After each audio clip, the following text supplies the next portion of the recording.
En ce carême jubilaire, Monseigneur Mathieu Rouget nous invite à ce deuxième pèlerinage personnel, celui vers la miséricorde du Seigneur qui se révèle en particulier dans le sacrement de réconciliation. C'est peut-être l'occasion de nous poser cette question essentielle. Est-ce que je crois que Dieu peut me pardonner ? Est-ce que je crois qu'il l'a déjà fait ? Ce carême, pour transformer notre cœur, pour le tourner vers le Seigneur, c'est d'abord par là que nous devons commencer. Alors, comment entrer dans cette démarche ? Première étape, prendre conscience de notre besoin de miséricorde. Le Seigneur n'exige pas de nous d'être parfaits mais sincères. Il peut nous arriver de penser que la confession n'est pas pour nous, car nous n'avons pas de grands péchés. Il nous faut alors comprendre que la confession n'est pas un jugement, que ce qui compte, c'est l'intention première que l'on y met. Montrer à Dieu qu'on a confiance en son action dans notre vie. Se confesser, c'est avant tout lui ouvrir la porte de notre cœur pour qu'il agisse en nous et nous perfectionne, même dans les petites choses qui nous paraissent anodines. Deuxième étape, préparer son cœur. Avant de se confesser, nous sommes invités à prendre un moment pour faire un examen de conscience. Ai-je aimé comme Dieu m'appelle à aimer ?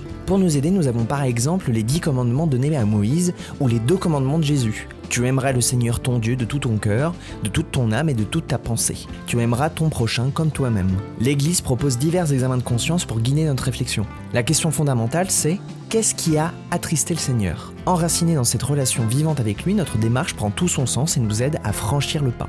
Troisième étape, franchir la porte du confessionnal. Oui, cela demande du courage, mais on en ressort plus fort. Le prêtre n'est pas là pour nous juger, il sait qu'il n'est pas le dépositaire de nos paroles. Ce que nous disons en confession, c'est à Dieu que nous le confions. Le prêtre, lui, n'est qu'un instrument, un intermédiaire finalement. Le prêtre prie d'ailleurs pour la grâce de l'oubli. Beaucoup de prêtres se disent touchés du courage de ceux qui viennent chercher la miséricorde de Dieu. Et ils ont raison, c'est une démarche humble et belle. Soyons confiants, le Seigneur nous envoie, va et ne pêche plus. Cela ne signifie pas que nous ne retomberons jamais, mais que nous marchons désormais avec sa grâce et sa force, pour être quelqu'un qui s'efforce de vivre à l'image du Christ, qui est amour et vérité. Se confesser, c'est plus que les quelques minutes que nous passons dans le confessionnal. C'est un acte plus grand que nous, qui nous dépasse. C'est une pierre à l'édifice de notre foi, qui, chaque fois, s'élève un peu plus pour atteindre le ciel. Ce carême est donc l'occasion de recevoir la miséricorde de Dieu, un point de départ pour une vie nouvelle, en profondeur et en vérité. Le Seigneur n'attend qu'une chose, nous pardonner et nous relever. Avançons avec confiance vers sa miséricorde.